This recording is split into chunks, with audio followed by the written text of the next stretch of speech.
Hey everybody, this is Deb with Truthification Chronicles, and I started doing some digging on this Justin Amash. Well, we've got a lot to cover. Now, I have probably 25 tabs open. I'm not sure exactly how many, and I'm not going to say much about most of them. I'm just going to kind of touch on them. I don't know how many of them I'll include down below because it's going to be quite a list, but there's just a lot of aspects about him that I think you need to be aware of. I did not put these in any specific order, really, because I just want to get the information out there to you, but I'll just deal with them as the tabs come up, okay? But anyway, we start out with a very important tweet here by our POTUS, our wonderful President Trump. Never a fan of Justin Amash, a total lightweight who opposes me and some of our great Republican ideas and policies just for the sake of getting his name out there through controversy. If he actually read the biased Mueller report composed, and he puts that in quotation marks, by 18 angry Dems who hated Trump, and then it goes on, he would see that it was nevertheless strong on no collusion and ultimately no obstruction.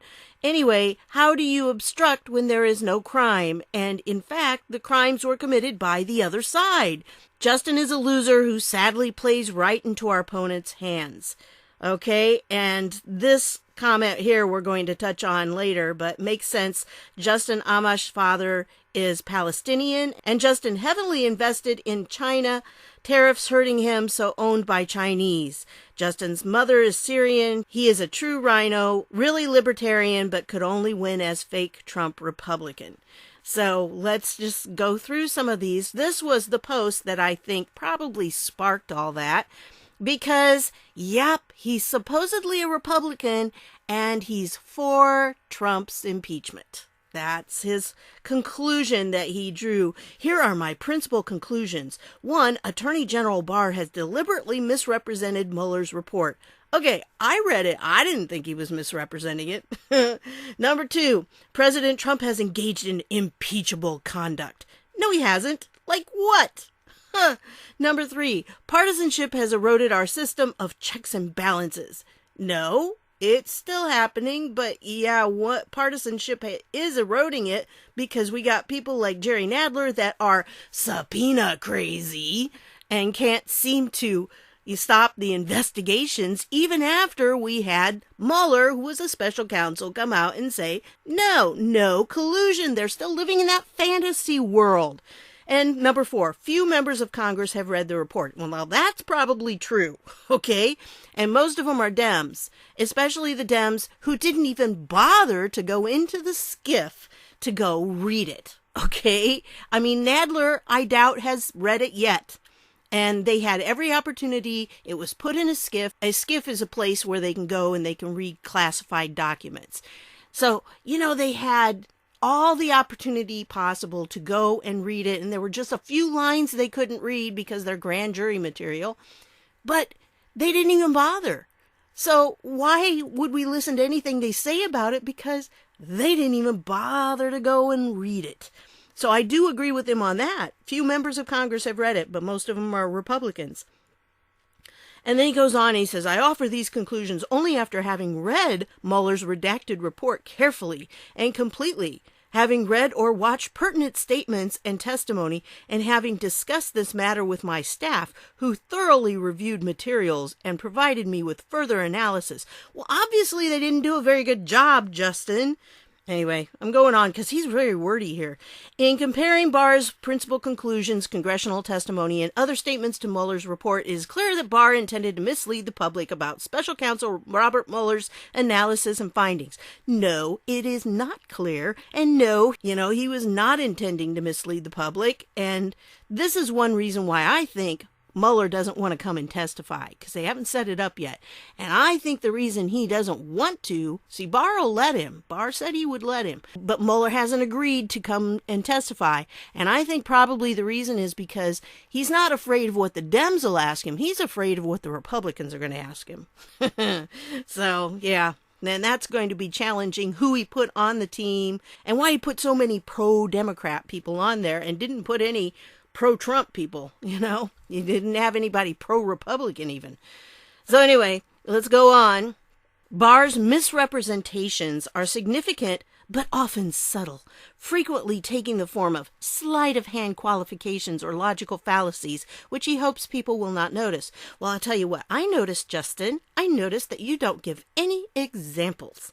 You're just making comments, and you're not actually giving us any, as the guys in the research would say, sauce to cover it. Okay? I want sauce. I want the sauce. Tell me where you got it. Tell me what you're talking about. Give examples. Anyway, under our Constitution, now, as we go on, you're going to see that this guy claims everything that he does and all the decisions he makes is because he's for the Constitution. He's not for any political party. He's for the Constitution. Yeah, I'm kind of questioning some of his interpretation of the Constitution. Yeah. So under our Constitution, the president, quote, shall be removed from office on impeachment for and conviction of treason, bribery, or other high crimes and misdemeanors. While, quote, high crimes and misdemeanors is not defined, the context implies conduct that violates the public trust. Well, what did he do in there that violated the public trust? I saw nothing in the Mueller report. Contrary to Barr's portrayal, Mueller's report reveals that President Trump engaged in specific actions and a pattern of behavior that meet the threshold for impeachment. Once again, Justin boy, I'm not seeing any examples. You're not putting anything in here specifically, so you're just blowing smoke at this point. And the next one. In fact, Mueller's report identifies multiple examples, so give us some, of conduct satisfying all the elements of obstruction of justice, and undoubtedly any person who is not the President of the United States would be indicted based on such evidence. See, Justin, you did not read it, because if you read it, what they say is they go through and they say, well, it could be this, it could be this, it could be this. And they're not saying that it is something that they could actually prosecute. And that's the whole conclusion. Read the whole thing, Justin. It seems like you haven't done that. You said you did, but you know what? I'm questioning that. So it goes on. Impeachment, which is a special form of indictment, does not even require probable cause that a crime, for example, obstruction of justice, has been committed. It simply requires a finding that an official has engaged in careless, abusive, corrupt, or otherwise dishonorable conduct. Dishonorable conduct. Yeah, that is in the eye of the beholder there on that one. Whew. If that were true, then we should have impeached Obama. Yeah, and I kind of was of the idea that, yeah, maybe we should have impeached him. But again, then we would have had Joe in there. Although I think Joe would have been really easy to impeach because he'd have done something stupid. While impeachment should be undertaken only in extraordinary circumstances, the risk we face in an environment of extreme partisanship is not that Congress will employ it as a remedy too often, but rather that Congress will employ it so rarely that it cannot deter misconduct. Yeah, let's just impeach everybody, okay? Let's just impeach, because we got to deter that misconduct. Yeah, okay, going on. Our system of checks and balances relies on each branch's jealously guarding its powers and upholding its duties under our Constitution. So why are you complaining when Trump turns around and says something and does something that upholds his power, the executive branch? Oh, but that is considered obstruction of justice. When loyalty to a political party or to an individual trumps loyalty to the Constitution, the rule of law, the foundation of liberty, crumbles. Yeah. We've witnessed members of Congress from both parties shift their views 180 degrees on the importance of character, on the principles of obstruction of justice, depending on whether they're discussing Bill Clinton or Donald Trump. Yeah, those are the same, right? Few members of Congress even read Mueller's report, which it seems like you didn't, Justin, even though you said you did. Their minds were made up based on partisan affiliation, and it showed. Well, we're going to show where you had your mind made up. I've got that article. I will show people. And it showed, with representatives and senators from both parties issuing definitive statements on the 448-page report's conclusions within just hours of its release. Yeah, well, you just waited longer, but you're doing the same thing. America's institutions depend on officials to uphold both the rules and spirit of our constitutional system, even when to do so is personally inconvenient or yields a politically unfavorable outcome. Our Constitution is brilliant and awesome. It deserves a government to match it. See, he really does this self-righteous type thing about the Constitution. And when it comes down to it, I'm not sure where this guy is coming from. This particular one, Bunny Run 102, says, they put this in and it's like, does Donald Trump's stand on trade with China affect your slant? And I like the little $sign there. So, yes. His family is the owners of Dynamic Source International. It's a Chinese company which includes Amash Imports.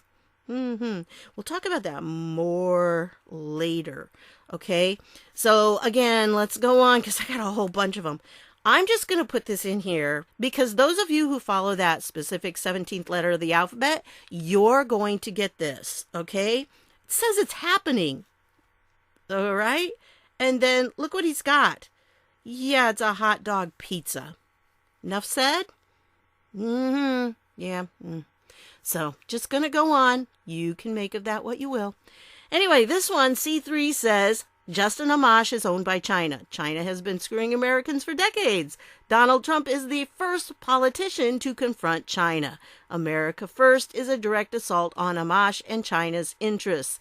Amash is representing China, and Trump is representing America. It's that simple. I think that's a good way of putting it. So, essentially, that's it. You don't have to watch the rest of the video. No, I hope you watch the rest of the video, but that does pretty much summarize what's going on here, I think. And after looking at some of these tabs, oh my goodness, some of these articles. Anyway, this is the guy, Justin Amash. He is the representative for the 3rd District of Michigan. And as I understand that, that's the area around Grand Rapids. So, he is a Republican. But he's one that's going to vote wishy-washy, and you never can count on his vote. Look at some of the stuff.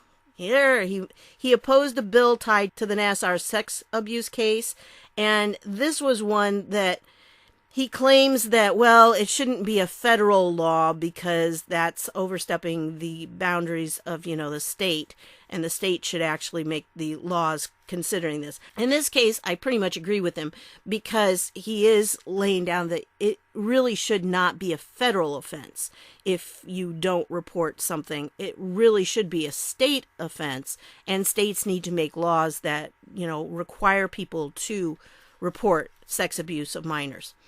This I thought was really strange. Justin Amash stood alone opposing Flint water federal aid bill. Now, for those who don't know, Flint's water has been really bad for years, and they've been trying to get it fixed. This was back January 19, 2016, that he was the lone one opposing it. And it's like, why would you oppose them getting federal aid? Are you against black people or something? Because it was a predominantly black area that they were having issues with. And, it was very serious for these people. My heart went out to those in Flint. And I think probably that, it's not been totally resolved yet, as far as I know. So I'm not sure why he stood on that one. He says it was for, a constitutional reason, but I don't know what constitutional reason it was. He didn't really elaborate, or at least that article didn't. Anyway, on this one, Representative Justin Amash among 3 no votes for Harvey aid, citing lack of offsets. And so, again, he says, well, it's just not constitutional. It's not something that the federal government should be, doing. It's not worthy of the federal government taking the money and putting it in there. It's like, really? So he had this one. For some reason, he voted no there. And this one, he crossed party lines on step toward Obamacare repeal. And that was January 9th, 2017. Yep, he was one of them. He's one of those Republicans that, like I said, you will never know which way he votes. He will flip-flop. Just when you count on him to actually support what you're doing, nope, he won't. And then, check this out, he's decided he may run for president as a Libertarian. So he wants to try to draw people away from Trump so Trump can be defeated or something, I guess. I don't know. Libertarians don't usually get a lot of votes, but why would he do that against a sitting president who's been doing a great job? Well, I'm going to show you in a little bit. Anyway, check this out. This was 2011. Now, this guy's been in Congress for a while. I think he was voted in at the end of 2010 and took office in 2011. So check this out. Yeah, Hamas's favorite Tea Partier, Palestinian GOP congressman, votes with Islamic terrorists. Yeah. Guess which Tea Party star voted with Hamas and Dennis Kucinich recently? No, not Ron Paul. Yes, he voted with Hamas too, but it was Justin Amash, the Palestinian Western Michigan congressman, darling of the Tea Party and a supposed conservative. Yeah, he sure hasn't been much lately. So, going on, I told you, I have just a whole ton of them, and I don't want to spend any time on any one of them in particular, because I just want to give you an overview of who this guy is. So, this one, Amash, only Republican to vote against Kate's Law. Yeah, you remember Kate's Law that would crack down on immigrants that were coming back across the border? Why? Why would anybody vote against Kate's Law? Yeah, so he's got quite a record, It's been interesting. This one I thought was kind of funny. Representative Amash fact-checks newly elected congresswoman on first Palestinian serving in Congress. Well, he's like, newly elected Democratic Minnesota Representative Ilhan Omar posted a list of celebratory firsts and records Thursday on Twitter, but Republican Michigan Representative Justin Amash pointed out one falsehood. Only one. Omar, the first Somali American elected to U.S. Congress, wrote, "The 116th Congress has so much to be proud of," before listing several broken barriers that came with Thursday's swearing-in ceremony. And one of them was, first Palestinian-American. And presumably referring to the newly elected representative and Democratic Socialist from Michigan, Rashida Tlaib, Omar attributed her title of the first Palestinian-American in Congress. Tlaib is the first female Palestinian-American serving in Congress, but not the first Palestinian-American, as Amash succinctly pointed out. "My father is Palestinian, and I've been in Congress since 2011. Yeah, so, see, that's what he said. So, yeah, he was born in the United States and is the son of a Palestinian refugee father, and his mother is a Syrian immigrant. The Republican has served Michigan's 3rd congressional district since 2011. Okay, why are you people re-electing him? Ugh. Stop re-electing people like that. Anyway, going on, Republican Justin Amash calls for impeachment while holding personal business interests in China. Now, this just came out May 18th. This is by Sundance, and it's on the Conservative Treehouse. And, this is a better article to read. It gives a little more reveal of the whole Amash's financial interests. Yeah, his family tool business is heavily invested in Chinese manufacturing. Yep. There it is. So this will give you more information on that. And it just, supports it. That is true. This is where they're getting their money. So, of course, and Amash is a co-owner of Dynamic Source International, a Chinese company that supplies Michigan industrial tools. So there it is. It's for real. Yep. He really is part of that. So is there a reason why maybe he's not real happy with Trump right now? I'll bet those Chinese tariffs are really hurting him. Yep, taking money out of his pocket. And then check this one out. This was a Twitter thread. "Did you ask for the impeachment of Barack Hussein O for his Benghazi attack was caused by a YouTube video lie? You're a snake, need to be primaried in 2020. And, he goes on. He says this thread really has a lot to it. Justin Amash lied that the illegal immigrant crisis at the border is non-emergency. Even Obama's DHS, Jay Johnson, admitted it's a national emergency. So here's his tweet. "A national emergency declaration for a non-emergency is void." This guy, he is a never Trumper. He hates Trump. And, how much has China paid you? And, he's talking about that. I mean, this is a really good thread to go through. He just talks about all these things. Here's an article by Big League Politics. Justin Amash flirts with opposing Trump in 2020. And so he's got several things along here that would be really good for you to look into. And, yeah, he really calls him out. Does a great job. Again, I'll make the link available to you down below in the description. Remember, if you can't see the description, there may be like little dots or a little triangle or a little arrow or something that you have to click on that will open it up. And once it's open, then all the links will be down there and they'll be clickable so you can check them out for yourself. And even if you don't have a Twitter account, you just click on the Twitter links and it will show it to you anyway. You don't have to have a Twitter account to see them. So always good to look into them. Anyway, going on, Representative Justin Amash considers Libertarian challenge to Trump. And again, that's just supporting it.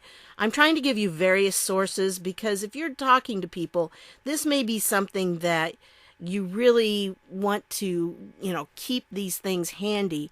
Because some people will accept things from some sources and some people will accept from other sources. And usually you can find one source that shows what's going on. This was back at the beginning of April 2nd. And, this guy was already considering mounting a third-party challenge to President Donald Trump in the 2020 presidential election. So, yeah, he was planning it even back then. So this is not something new. This is something that's been brewing. And again, I'm going to show you in a minute here. It was brewing. Okay, this is from CNN. And again, I'm trying to give you a lot of different perspectives. But the CNN says he's the loneliest Republican in Congress. Well, that's because he's not really a Republican. He pretends to be, but he's not really. And so why would we call him a Republican? It's like people that call themselves Christians and you sit there and you go, yeah, you don't live like a Christian. You don't think like a Christian. You don't talk like a Christian. You don't believe like a Christian. So why would we consider you a Christian? Yeah. Anyway, this whole thing here, for most Republicans, life in the House minority is a big change. But for Representative Justin Amash, in a sense, it's more of the same. It's just a different set of people doing the wrong thing, the Michigan Republican said in an interview with CNN. Well, first of all, he's doing interviews with CNN. That tells you kind of where he's at. And so that's what they're blowing it all up because they finally found somebody who's going to trash Trump, one of the Republicans. And they're going to latch on to any Republican that wants to trash Trump and what he's doing. Yep, they're going to give him a lot of attention. And I just thought this was kind of interesting. This sums it up. Amash father is Palestinian. Amash mother, Syrian. Amash money, important tools from China. Something smells fishy, and it isn't my tuna sandwich. That's it. Okay, and then this guy, who is also not a Trump person, Amash calling for Trump's impeachment. Look, he didn't even capitalize Trump, okay? Now, I had somebody in the comments say that, I shouldn't just call him Trump. I should always call him President Trump. Well, in some ways, I look at just calling him Trump. That is like a term of endearment in my book. It's kind of like he's one of us, and a lot of times, people that are in camaraderie call each other by the last name. Well, guys usually do. So, I feel comfortable calling him Trump. He calls himself Trump sometimes. And so I don't have a problem with that. I am not meaning any disrespect whatsoever when I do that. But yeah, President Trump does sound good, doesn't it? So anyway, Trump's impeachment now makes the calls bipartisan, a threshold previously set by Dem leadership. So, in other words, the Democrats said that if we had bipartisan support, we could impeach him. And that's what maybe they're hoping for with this guy. Well, yeah. And of course, the New York Times is like, breaking with party. GOP lawmaker says Trump's conduct reaches the threshold for impeachment.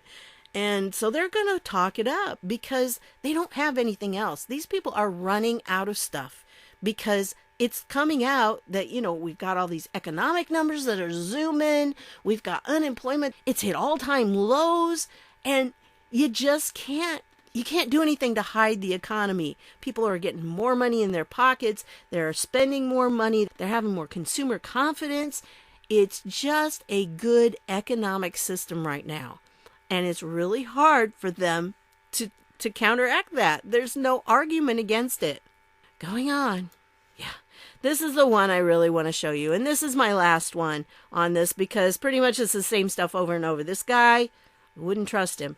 This is an article, yes, by Huffington Post. And so the HuffPo put this out, and this was, let's see how long ago it was. This was December of 2016. Okay? Now, remember, Trump was elected in November of 2016. So this is like within a month. Less than a month, actually, because this is dated the 1st. It was updated later. But this, was less than a month after Trump was elected. And so they found this guy, the one House Republican who can't stop criticizing Donald Trump. Principle isn't dead everywhere. So, again, the Huffington Post was like, ooh, we found some Republican, somebody who's called a Republican, who's going to support what we believe about Donald Trump, how evil he is and how bad he is.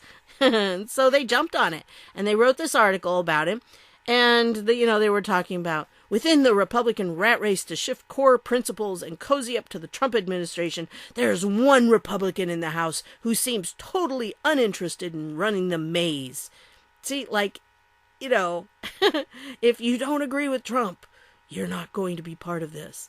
When Donald Trump proposed a year of jail or loss of citizenship for burning the flag, this congressman said no president should be allowed to burn the First Amendment. I mean, this guy is really a self-righteous person. He was deeply concerned by Trump picking Jeff Sessions to be Attorney General. And again, he always says, I'm not here to represent a particular political party. I'm here to represent all of my constituents and to follow the Constitution. So he always hides behind the Constitution, and that's what he claims. And notice what it says here. He's probably the most hated Republican in some orbits of the GOP conference. Intelligence Chairman Devin Nunes once called Amash Al-Qaeda's best friend in Congress. So, enough said. That's pretty much all I needed to see in this. I mean, it goes on. It definitely goes on, but it's praising this guy for standing up to Trump and for being willing to say the emperor has no clothes. So that's what we've got going on in this whole argument, this whole discussion, because Trump tweeted it. Now it's, talking points. And so you're going to be hearing a lot about this guy. And I'm sure if you're hearing it on mainstream media, they're going to be portraying him as this hero for standing up to Trump and for being courageous enough to dare to go against the Trump administration. Well, the truth is, this guy, remember, Devin Nunes says, is Al-Qaeda's best friend in Congress.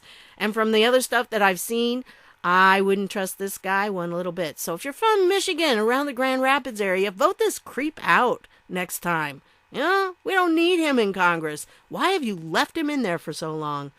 I mean, just don't take the whole Constitution argument at face value, because he's using it. He's hiding behind the Constitution to put out garbage like this and to go against our president.